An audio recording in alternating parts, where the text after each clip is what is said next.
మరి దేవుడు ఎవరు? దేవుడు ఎవరంటే దేవుడు మీ దృష్టిలో దేవుడు ఎవరు? నా దృష్టిలో అయితే సృష్టికర్త తండ్రి అంతే.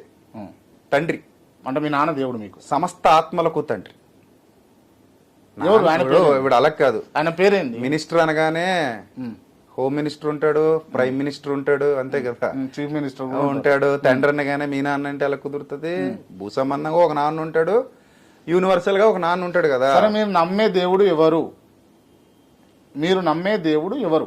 నేను నమ్మే దేవుడు ఎవరు? మీరు నమ్మే దేవుడు బైబిల్లో ఉన్న దేవుడే, యేసయ్య, అంతే. యేసు ప్రభు, అంతే అంతే కదా. అంతే. మరియమ్మ? మరియమ్మ యేసు ప్రభు వారి తల్లి. ఆమె దేవత కాదు. దేవత కాదు. దేవత కాదు అలా అని బైబిల్లో లేదు. దేవత అని రాయలేదు. అంటే బైబిల్లో ఏది రాస్తే కానీ ఒక అదే నిజమా? ఉత్తమురాలైన ఒక్క నిమిషం. బైబిల్లో ఏది రాస్తే అదే నిజము, అదే నమ్ముతారు మీరు, అంతేనా? అంటే ఇట్స్ ఏ లా, మీరు పాటించే లా కాదు, భక్తి జీవితానికి సంబంధించినటువంటి లా.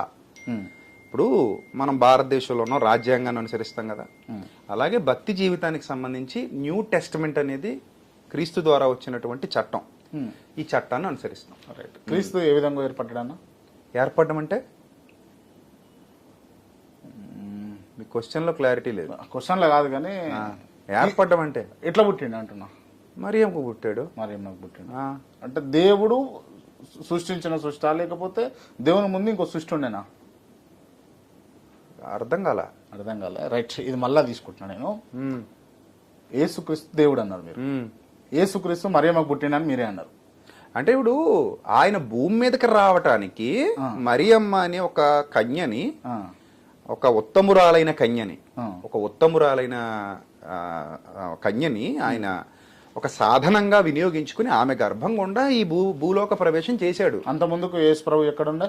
పరలోకంలో ఉన్నాడని ఉంది బైబిల్లో. పరలోకంలో పరలోకవాసిగా ఉన్నాడు, ఆత్మరూపిగా ఉన్నాడు.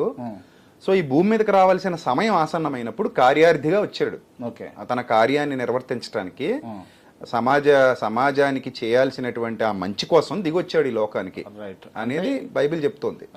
అది మా క్రైస్తవుల ఈ సృష్టికి కారణమన్నా మీరు, నేను, మా కెమెరామ్యాన్, వాళ్ళు అక్కడ కూర్చున్న వాళ్ళందరికీ పుట్టడానికి కారణం, ఇవాళ భూమి మీద ఉన్నావు అంటే కారణం అంటే దైవ చిత్తం. దైవ చిత్తం అంటే యేసు ప్రభు.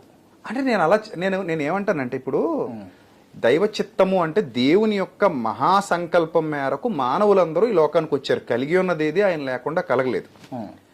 ఇప్పుడు హిందువుల విశ్వాసం ప్రకారం వాళ్ళ దేవుడు మీ విశ్వాసం ప్రకారం సమస్తాన్ని సృష్టించింది మీ దేవుడు. అవును. మా విశ్వాసం ప్రకారం ఆబ్వియస్లీ సమస్తాన్ని సృష్టించింది మా దేవుడు అని అనుకుంటాం. అల్లా సమస్తాన్ని సృష్టించాడని ఇస్లాం వారు అనుకుంటారు. దాంట్లో ఇంకా క్వశ్చన్ చేయడానికి ఏముంది?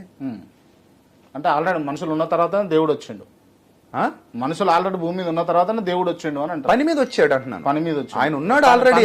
ఆయన ఆల్రెడీ ఉన్నాడు, కార్యార్థిగా వచ్చాడు. ఓకే. ఏం పని అన్నా? ఎక్కడైతే అంటే యేసుప్రభు వారి పని ఏంటన్నా, యేసుప్రభు వారి పని సత్యాన్ని స్థాపించడం. చాలా ఉన్నాయి పనులు, ఒకటి కాదు.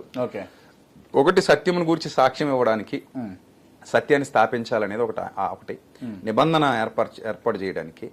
రెండోది పాపాన్ని క్షమించడానికి, మొట్టమొదటిసారి పాప క్షమాపణ కోసం ఒకటి, పవిత్ర రక్తాన్ని చిందించడానికి. ఇంకా చాలా ఉన్నాయి బైబిల్ ప్రకారంగా. ఆయన కార్యాలు చాలా ఉన్నాయి. ఓకే.